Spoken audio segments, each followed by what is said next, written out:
Fala aí, pessoal! Seja bem-vindo a mais um vídeo aqui no canal. Vamos acompanhar as últimas notícias do São Paulo. O tricolor que volta a campo agora no dia 14, jogando em casa contra o Botafogo. E logo depois, no dia 18, começa as quartas de final da Libertadores. Então vamos ver essas últimas notícias e em breve estou de volta para comentar. Hora de falar sobre o São Paulo. O Conselho de Administração do Tricolor aprovou por unanimidade a criação do Fundo de Cotia, que trata-se de um fundo de investimento em participações. A ideia é alcançar até 350 milhões de reais com a Galápagos e com Evangelos Marinax, para que o São Paulo vá buscar os melhores atletas de categoria de base da América do Sul, para ter a melhor base do futebol brasileiro e, por consequência, se tornar o clube que mais vende jogadores para o exterior. A ideia do Palmeiras é fazer a ideia do São Paulo é fazer o que o Palmeiras faz com o João Paulo Sampaio. O Tricolor alegava que não tinha dinheiro para, por exemplo, contratar o Sub-15 do Independente Del Valle, que surgia como um grande craque, ou então o Sub-17 do Tadjeres, que era super elogiado pela imprensa.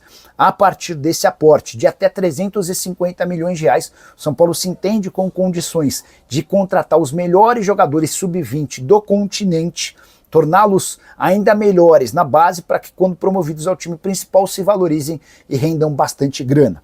Dos 350 milhões que o São Paulo pretende arrecadar com esse fundo, 200 milhões estão garantidos com o fundo Galápagos. Agora resta que o Evangelos Marinax cumpra o memorando de entendimentos e aporte o restante do dinheiro, o que vai lhe garantir uma série de vantagens. Só para completar, depois da aprovação do Conselho de Administração, o São Paulo vota no mês de setembro essa criação desse fundo no Conselho Deliberativo. A tendência é que seja aprovado e, a partir daí, ainda em 2025, Cotia deve começar a mudar e se transformar.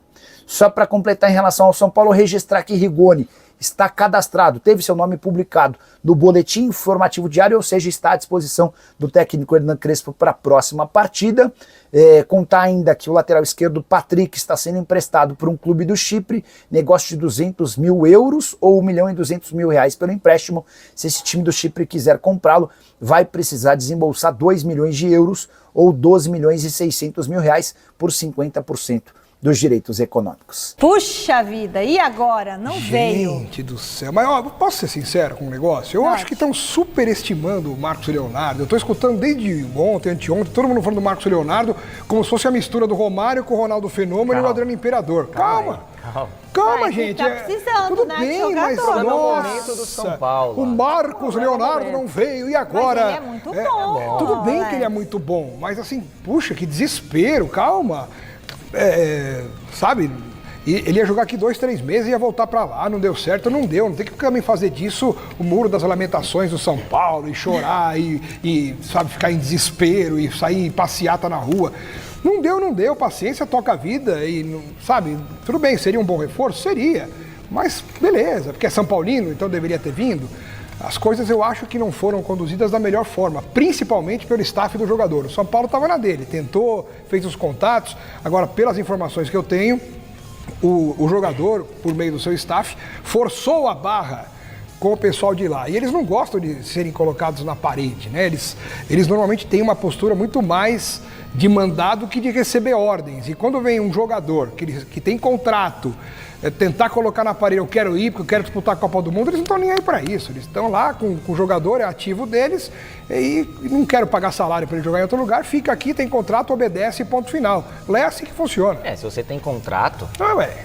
não tem o que fazer. O time tem um contrato com você, você é jogador do Al Hilal. Sim. E o Al Hilal não quer te liberar, não tem o que fazer. Agora, o problema, Alex, é que o São Paulo tem poucas opções, tem muitos jogadores no DM. Tem jogador, Caleri, André Silva, aquela coisa toda. Então, assim, o Marcos Leonardo, lógico que ele não é a mistura do Romário com o Ronaldo, com ninguém. Mas assim, o São Paulo também queria muito venha a nós e pouco a vosso reino. É isso. Vem aqui, a gente não vai pagar salário, o Al Hilal vai pagar. Aí, o Al Hilal paga o Uber no aeroporto, paga a casa, paga a comida, paga o lanche no aeroporto. Aí O vira Al Hilal deve ficar complicado. pensando, gente, o que esse pessoal do Brasil Eles pensam que nós somos o quê, né? Somos trouxas? Aí não dá também. Aí, sabe, o São Paulo teria que compensar de alguma forma, porque tudo paga Al o Hilal. salário, né? Pelo menos, né? Mas quer tudo? Aí não dá também, né? A gente vai falar do Crespo agora, do Rigoni e o Rigoni que chegou. O Rigoni, quando saiu lá atrás no São Paulo, é bem verdade, deixou saudade, a torcida gostava. Agora tem que ver que Rigoni que é esse que chega aí, exatamente. 4 anos, já passou anos. muito Sei tempo. lá, tem Então, que ver assim, mesmo. o São Paulo contratou agora um jogador sonhando que ele faça o que ele fez lá atrás. Eu nem me lembrava que ele existia ainda. Exato, então, tava lá. Vamos ver. Eu não sei, assim, em futebol, eu acho que futebol é a única coisa que o tempo não é muito favorável. É a mesma coisa o Tolói, Michele. O Porque Tolói. 5 anos, De 10 anos no atrás. O futebol, Tolói que jogou na seleção da Itália sei lá quantos anos, Não é o beleza. Agora mesmo. o E no Tolói São tava Paulo, 10 anos encostado atrás. lá. Em outras coisas a experiência é muito boa, mas no futebol é muito joelho, é muita perna, é muita hérnia, é muita coisa, né? Eu, sinceramente, eu acho que a diretoria do São Paulo nessa dela não erra em nada. O não você já tem. O não você já tem, a torcida sabe disso, o mundo sabe. Você tem a oportunidade de trazer um cara como esse, que mudaria tecnicamente a sua vida nesses 4 meses, seja no Campeonato Brasileiro ou na Copa Libertadores. Eu não vou tentar? De verdade, assim, o meu clube tentar um cara como esse tomar um não é muito melhor do que tomar o sim do Jamal. Do Jamal. O Jamal você vai trazer. Ele vai querer vir, vai dar tudo certo. Você prefere o quê? Tomar o sim? Eu um empresto de graça. Você quer tomar o sim do Jamal ou não do Marcos Leonardo? Eu prefiro tentar o Marcos Leonardo e não dá certo. Eu vou ser sempre favorável a isso. Se um clube estiver tentando o melhor para ele e tomar o não, é muito melhor do que tomar o sim de um cara que não vai mudar a sua vida, que não vai resolver a sua vida e que você de alguma maneira vai gastar algum dinheiro, seja com um pouco de luva e de salário. Então, cara, eu tenho uma tentativa. O jogador tá fazendo tudo o que ele pode e o que ele não pode. Quer saber? Eu vou junto com ele. Eu vou abandonar o jogador que quer jogar comigo. Cara, de verdade, eu não vejo um problema nessa situação do São Paulo. Eu cara. tô mais pra linha do Vessa também. O São Paulo tentou. Se descortinou uma possibilidade. Eu quero, eu abro mão, eu vou de graça, eu vou não sei o quê. Agora vocês tentam lá com os árabes. É claro que era muito difícil. A minha dúvida é a mesma que você tem, Massa. O quanto que, nessa negociação toda que virou um minuto a minuto, o quanto que a diretoria ou as fontes de quem eu não apurou, consigo acreditar. ficou em cima do agora vai, hein? Agora parece que tá indo.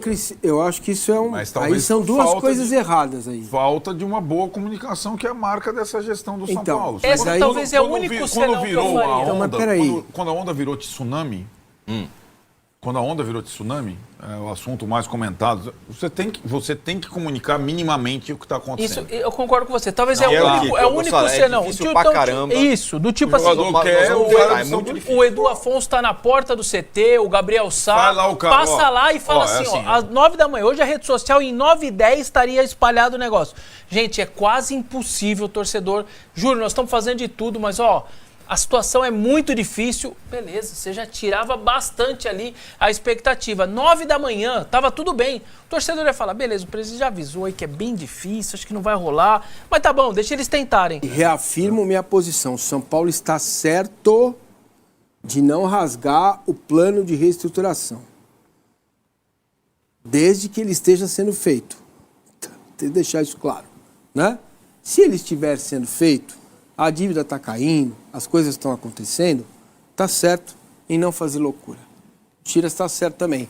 Não dá para você sim, prometer a 2 milhões de dólares e ficar no transfer ban por causa de 300 Não, mil 2 dólares. milhões de dólares 2 por milhões de empréstimo euros. é maluquice. Entendeu? Não existe. Então, isso, mas isso é loucura. se você ficou Por enroscado empréstimo. por causa de 300 mil dólares no transfer ban pela primeira vez na história do São Paulo, como é que você vai pagar 2 milhões de euros para um empréstimo? O que você ia falar, Naldo?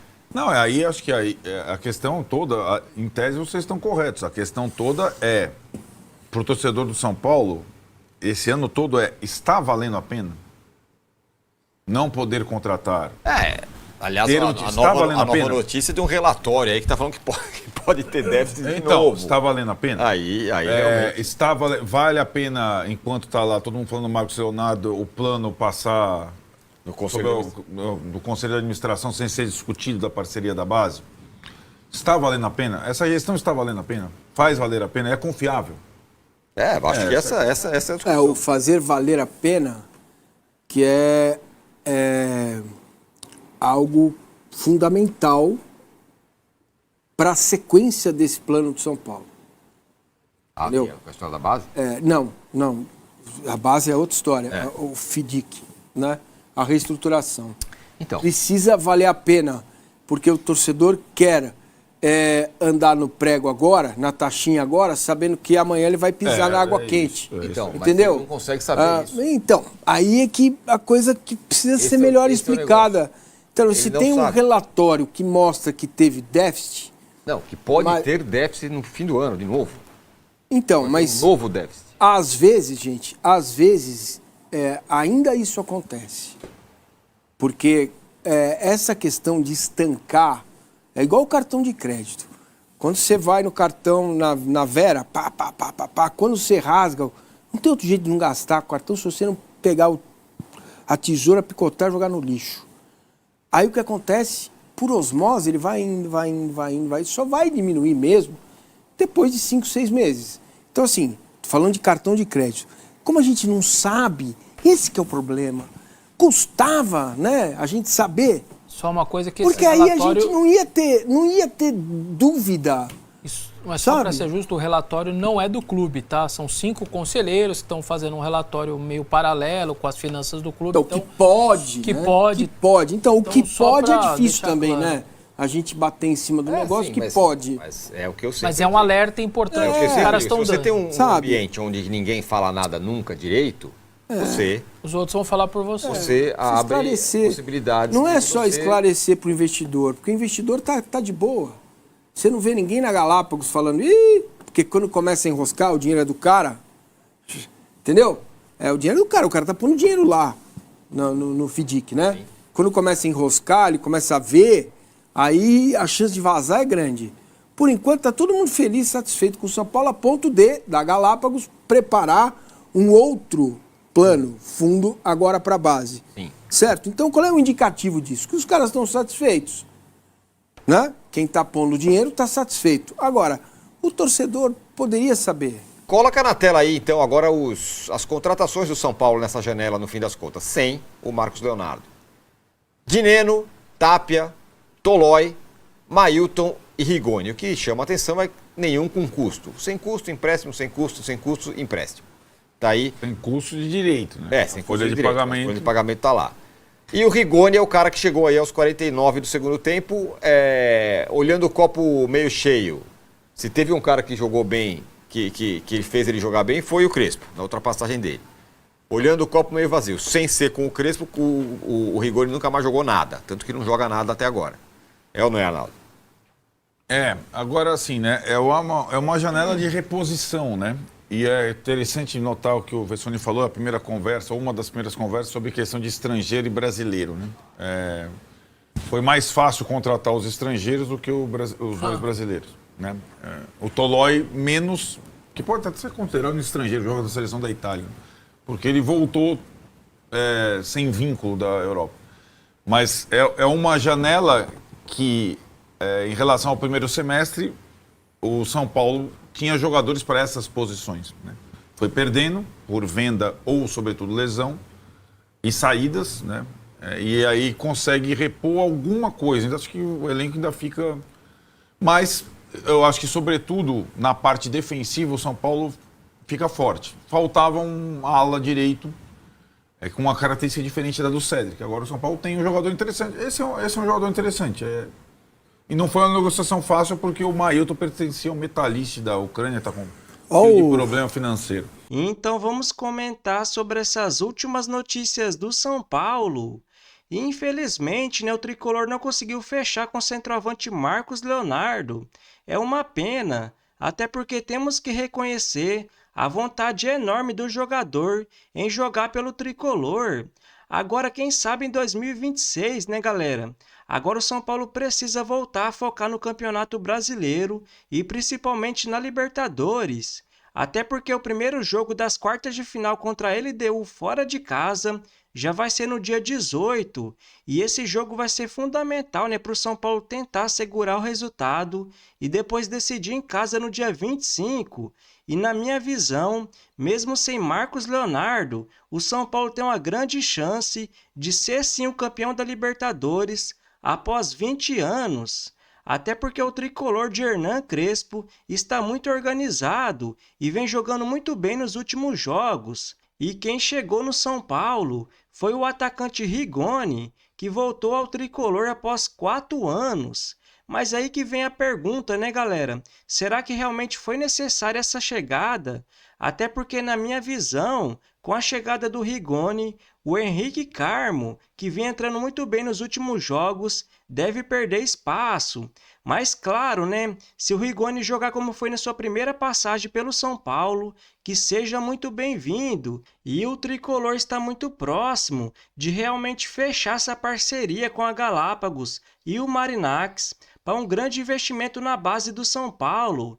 Deve ser um contrato de 5 anos, com investimento de 250 milhões de reais, podendo chegar a 350 milhões. Então, na minha visão, é sim um bom negócio, até porque várias vendas que o São Paulo já faz, já não fica com toda a porcentagem. Então, o São Paulo deve manter 70% das vendas e o Marinax e a Galápagos 30%. E eu não concordo com alguns comentaristas que já começam a falar que a base do São Paulo vai ser vendida, que isso é inadmissível, que não sei o quê, que não tem nada a ver, né, galera? Como eu já falei, deve ser um contrato de apenas 5 anos. E o São Paulo precisa fazer alguma coisa, já que atravessa uma grave crise financeira. A gente viu agora com Marcos Leonardo. É muito complicado um clube que não tem dinheiro. A gente vê o Palmeiras e o Flamengo trazendo jogadores por 20 milhões de euros, 25 milhões de euros, e o São Paulo não consegue nem de 5 milhões de euros, né, galera? E temos que reconhecer que o São Paulo precisa melhorar muito, e esse investimento na base pode ajudar muito, até porque o Tricolor deve ter a melhor base do Brasil nos próximos anos e deve triplicar suas vendas. Eu não concordo com alguns comentaristas que se diz São Paulino, mas quer criar o caos no time com agenda negativa. Agora tudo é culpa do Júlio Casares. O Belmonte não tem culpa de nada, né, galera? É muita passação de pano, que eu não concordo. Até porque se o São Paulo praticamente dobrou suas dívidas nessa gestão, o diretor de futebol, que é o Carlos Belmonte, também tem muita culpa nisso. O que eu acho muito engraçado é quando o Zubeldia era treinador e mesmo jogando em casa, né, o São Paulo não vencia a Ponte Preta, o Mirassol, o Vasco da Gama, a Inter de Limeira. Tudo era bonito para esses comentaristas. Falava, a torcida tem que entender o momento do time, que o elenco é fraco, que não sei o quê. Agora que o São Paulo trocou de treinador e evoluiu muito com o Hernan Crespo, nada presta. Quer criar o caos total, né, galera? Me parece só porque o Zubeldia foi demitido ou fez acordo, sei lá. Parece que depois que o presidente do São Paulo trocou de treinador, para eles acabou. A torcida tem que abrir o olho, né, galera? Porque o Belmonte também não pode se tornar o próximo presidente, porque faz um péssimo trabalho como diretor de futebol. E agora vamos ver como está a classificação do Campeonato Brasileiro após essa parada para os jogos da seleção. Lembrando, né, que o São Paulo volta a campo no dia 14, jogando em casa contra o Botafogo. No momento, mesmo com um jogo a menos, o Flamengo lidera com 47 pontos. Em segundo aparece o Cruzeiro com 44. Em terceiro, o Palmeiras com 43. Em quarto, o Bahia com 36. Em quinto, Botafogo. Em sexto, Mirassol, os dois com 35 pontos. O São Paulo aparece em sétimo, com 32 pontos. Agora, em 22 jogos, o São Paulo venceu 8, 6 com o Hernan Crespo, empatou 8 e perdeu 5. Mas lembrando, tanto o Bahia, o Botafogo e o Mirassol têm 2 jogos a menos do que o São Paulo.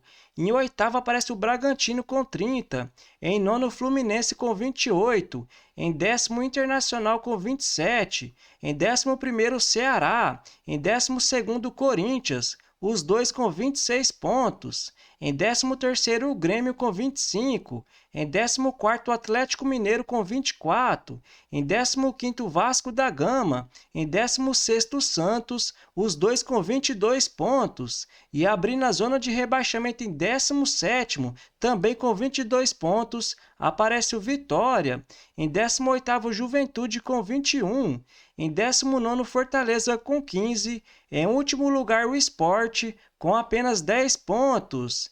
Então, se você curtiu o vídeo, deixa seu like, se inscreva no canal e até a próxima!